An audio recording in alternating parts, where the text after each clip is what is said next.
পায়।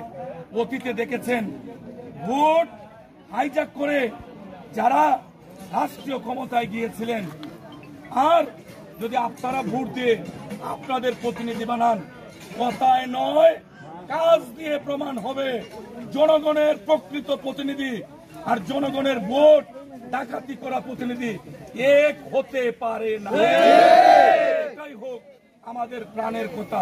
তাই রুদ্রের মধ্যে কষ্ট না বাড়িয়ে আমাদের জেলা শ্রমিক দলের ভারপ্রাপ্ত চেয়ারম্যানের পক্ষে আমাদের ইউনিয়ন বিএনপি, থানা বিএনপি, অন্যান্য অঙ্গ সংগঠনের সহযোগিতা নিয়ে আজকে আপনাদেরকে সমবেত করেছে।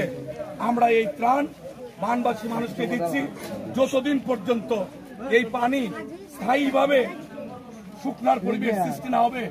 এই ত্রাণ কার্যক্রম তারেক রহমান সাহেবের নেতৃত্বে অব্যাহত থাকবে। এই আশাবাদ ব্যক্ত করে সকলকে ধন্যবাদ, কৃতজ্ঞতা জানিয়ে আমি আমার কথা শেষ করছি। খুদা হাফেজ। বাংলাদেশ জিন্দাবাদ। শহীদ জিয়া অমর হোক।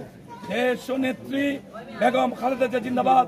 আগামী দিনের রাষ্ট্রনায়ক আমাদের অহংকার শ্রদ্ধা জনাব তারেক রহমান জিন্দাবাদ জিন্দাবাদ। সবাইকে ধন্যবাদ। আসসালামু আলাইকুম।